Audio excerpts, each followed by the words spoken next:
திருவள்ளூர் மாவட்டம் அம்பத்தூரில் முன்விரோதத்தை மனதில் வைத்துக் கொண்டு தூய்மை பணியாளரை அவரது குடும்பத்தினர் முன்னிலையிலேயே குத்தி கொலை செய்த சம்பவம் பெரும் அதிர்வலைகளை ஏற்படுத்தியுள்ளது.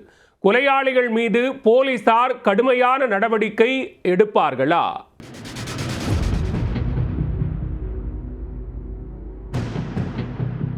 நேற்று வீட்டு வாசல வெட்டினாங்க 2 பேர் சேர்ந்து. நான் அப்போ எல்லாம் வெளியில ஓடி வந்தேன். அப்போ வெட்டினேன்டாங்க, கத்திய வச்சு என்னை அடிக்கிறாங்க. தன் கண் முன்னால் தனது தந்தை குத்தி கொலை செய்யப்பட்டதாக மிரட்சியுடன் சிறுவன் கூறும் இந்த காட்சிகள் காண்போரை கண்கலங்கச் செய்துள்ளது. முன்பகையை மனதில் வைத்துக்கொண்டு குடும்பத்தினர் முன்னிலையிலேயே கொடூர கொலையை அரங்கேற்றிய கொலையாளிகளுக்கு கடுமையான தண்டனை கிடைக்குமா?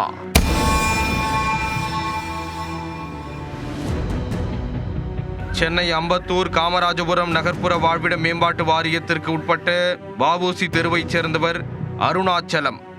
இவர் சென்னை பெருநகர மாநகராட்சி மண்டலம் 11 வளசரவாக்கம் பகுதிக்கு உட்பட்ட பகுதிகளில் தூய்மை பணியாளராக பணிபுரிந்து வந்துள்ளார். இவருக்கு ராணி என்பவருடன் திருமணமாகி 3 குழந்தைகள் உள்ளனர். இந்நிலையில் அதே பகுதியில் வசித்து வரும் சீனிவாசன் என்பவருடன் குற்ற வழக்குகள் மூலமாக அருணாச்சலத்திற்கு நட்பு ஏற்பட்டுள்ளது. இருவரும் ஒரே பகுதியில் வசித்து வந்ததால் நெருங்கிய நண்பர்களாக பழகி வந்துள்ளனர். பணி முடிந்து வந்தால் ஒன்றாக மது அருந்துவது, ஊர் சுற்றுவது என இருந்து வந்த அவர்களுக்குள் திடீரென ஒரு நாள் தகராறு ஏற்பட்டது.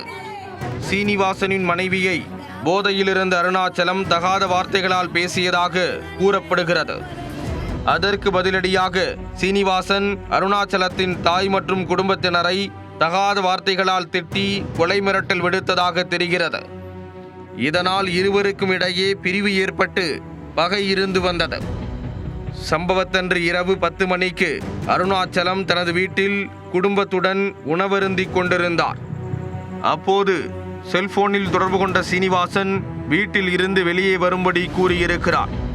மனைவி தடுத்ததையும் பொருட்படுத்தாமல் எழுந்து சென்ற அருணாச்சலத்தை சீனிவாசனும் அவருடன் வந்த வினோத் என்பவரும் சேர்ந்து வம்புக்கு இழுத்துள்ளனர்.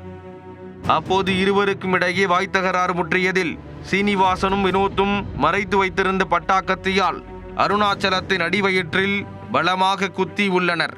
இதை சற்றும் எதிர்பாராத அருணாச்சலம் அவர்களிடமிருந்து தப்பி வீட்டிற்குள் ஓடி உள்ளார்.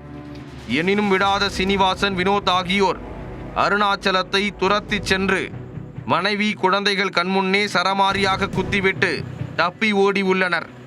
இந்த தாக்குதலில் இரத்த வெள்ளத்தில் சரிந்த அருணாச்சலம் சம்பவ இடத்திலேயே உயிரிழந்தார். இதை கண்டு அருணாச்சலத்தின் மனைவி மற்றும் குழந்தைகள் அச்சத்தில் உறைந்து போயினர். தகவல் அறிந்து சம்பவ இடத்திற்கு விரைந்து வந்த அம்பத்தூர் போலீசார் உடலை மீட்டு கீழ்ப்பாக்கம் அரசு மருத்துவமனைக்கு அனுப்பி வைத்து விசாரணையை தொடங்கினர். கொலை செய்துவிட்டு தலைமறைவாக இருந்த இருவரையும் போலீசார் மடக்கி பிடித்துள்ளனர். அவர்களிடம் நடத்திய விசாரணையில் முன்பகையில் குத்தி கொன்றதாக ஒப்புக்கொண்டனர். எவ்வளவோ கெஞ்சி கேட்ட போதும் குழந்தைகள் கண்முன்னே தனது கணவரை குத்தி கொன்றுவிட்டதாக உயிரிழந்த அருணாச்சலத்தின் மனைவி கண்ணீருடன் கதறியது காண்போரை கண்கலங்கச் செய்தது. கொலையாளிகள் மீது கடுமையான பிரிவுகளின் கீழ் வழக்குகள் பதிவு செய்து அவர்கள் நிரந்தரமாக வெளியில் வராதபடி சிறையில் வைக்க வேண்டுமென்றும் தனது கணவரின் இறப்புக்கு நியாயம் கிடைக்க வேண்டுமென்றும் கண்ணீர் மல்க கோரிக்கை விடுத்துள்ளார். நான் என்னத்த சொல்கிறது, என் புருஷன் வருவானா? எனக்கே வரமாட்டேன். என்ன பகை வச்சு பண்ணானுங்கன்னு தெரில சார். அவனுங்க என் கண் எதிர்க்காவே வெட்டினானுங்க. என் பிள்ளைங்கெல்லாம் அழுகுது, துடிக்குது. அந்த பையன் வண்டியை பிடிங்கின்னு போயிட்டானுங்கன்னு அந்த காண்டில் எங்கள் வீட்டுக்காரர் போலீஸ்கிட்ட சொல்லிச்சுன்னு அந்தமாரி வந்து பண்ணிட்டானுங்க சார். அவனுங்க இது ஒரு தீர்வு வரணும். இதுக்கு எந்த ஒரு இதுவும் இல்லையா? காலையில் வந்து கெஞ்சா கத்தியெல்லாம் போட்டு வச்சுக்கிறாங்க. என் புருஷனுக்கு அதெல்லாம் தெரியாது. என்னான்னு அதெல்லாம் கிடையாது. என்னை கூப்பிட்டு தான் நிற்க வச்சு வெட்டினானுங்கோ. பக்கத்துலேயே நின்றுக்கிறேன் சார். என் பிள்ளைங்களை கேட்டு பாருங்க எப்படி வெட்டினானுங்கன்னு. எங்கள் அப்பாவை கத்தியால் குத்தி கொலை செஞ்சாங்க, நான் பயந்துட்டேன், என்னை கத்தியிலேயே அடிச்சாங்க என உயிரிழந்த அருணாச்சலத்தின் மகன் பேசியது காண்போரை கண்கலங்க வைத்தது. நேற்று வீட்டு வாசல வெட்டினாங்க 2 பேர் சேர்ந்து.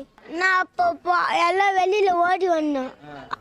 அப்போ வெட்டினேண்டாங்க, கத்தியை வச்சு என்னை அடிக்கிறாங்க. போதையில் தகாத வார்த்தைகளால் பேசிக்கொண்டதால் ஏற்பட்ட முன்விரோதத்தை மனதில் வைத்துக்கொண்டு தூய்மை பணியாளரை கொடூரமாக குத்தி கொலை செய்த சம்பவம் அப்பகுதியில் பெரும் பரபரப்பை ஏற்படுத்தியுள்ளது.